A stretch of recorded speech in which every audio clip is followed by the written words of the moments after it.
दोस्तों, हर एक इंसान को किसी न किसी चीज का शौक जरूर होता है। किसी को खाने का शौक होता है तो किसी को पहनने का शौक होता है, किसी को घूमने का शौक होता है तो वही किसी को गाने बजाने का शौक होता है। लेकिन कुछ इंसानों को पढ़ने का भी बड़ा शौक होता है। कोई चुटकुले पढ़ता है, कोई उपन्यास की किताब लेकर बैठ जाता है तो कोई धार्मिक ग्रंथ पढ़ता है। हर धर्म का अपना एक ग्रंथ होता है। जैसे हिंदुओं का रामायण और भगवद गीता और इस्लाम का पवित्र ग्रंथ कुरान होता है, वैसे ही बाइबल के बारे में भी आप जानते ही होंगे, जिसे ईसाई धर्म की आधारशिला और ईसाइयों का पवित्र धर्म ग्रंथ माना जाता है। लेकिन क्या आप जानते हैं कि दुनिया में शैतानों का भी एक पवित्र ग्रंथ होता है?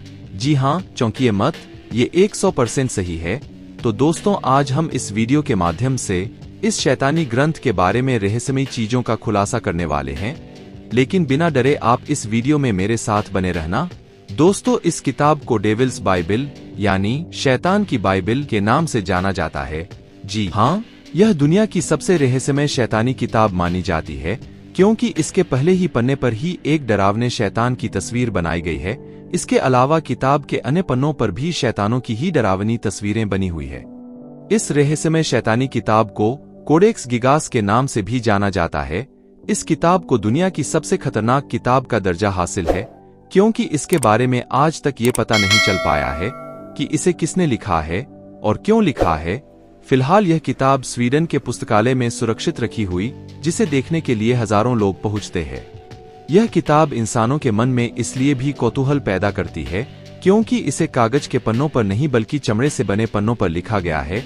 इस किताब के पन्नों का साइज 36 इंच बाई 31 इंच है। वहीं एक पन्ने का वजन करीब 500 ग्राम के आसपास है।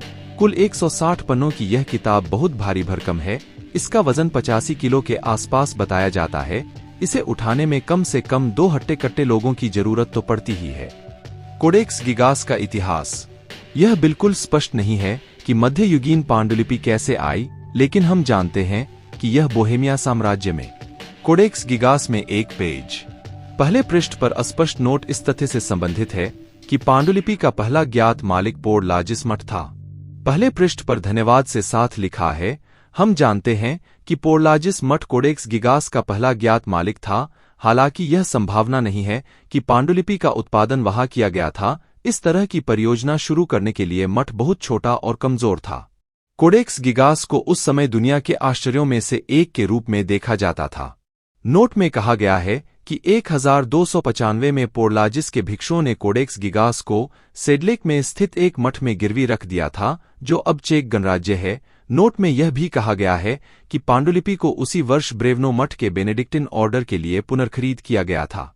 कोडेक्स गिगास को उस समय दुनिया के अजूबा कहा गया था। कहते हैं कि इस किताब को महज एक रात में लिखा गया था। इसके पीछे एक बहुत पुरानी कहानी प्रचलित है।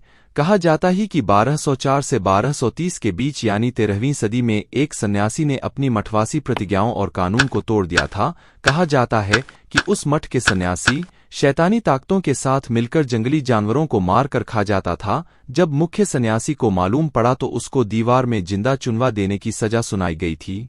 इस कठोर दंड से बचने के लिए दया याचना करने लगा और एक ऐसी किताब लिखने का वादा किया जो सभी मानव ज्ञान सहित मठ को हमेशा के लिए गौरवान्वित करेगा। उसे किताब लिखने की इजाजत तो दे दी गई, लेकिन शर्त यह थी कि एक ही रात में इस पूरी किताब को लिखना होगा।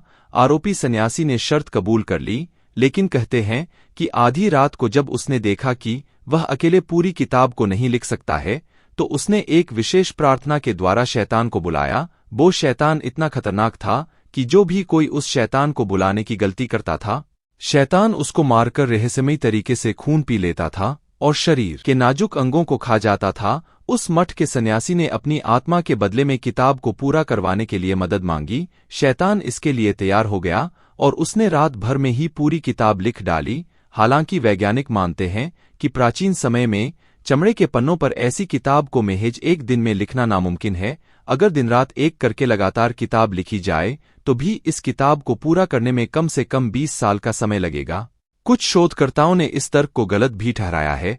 उनका मानना है कि जिस तरह पूरी किताब को एक ही लिखावट में लिखा गया है, उससे इतना तो साफ है कि इसे 20 या 25 साल में नहीं लिखा गया होगा। लेकिन उनका ये भी मानना कि इतनी विशाल किताब और वो भी चमड़े के पन्नों पर, और एक रात में लिखना असंभव है।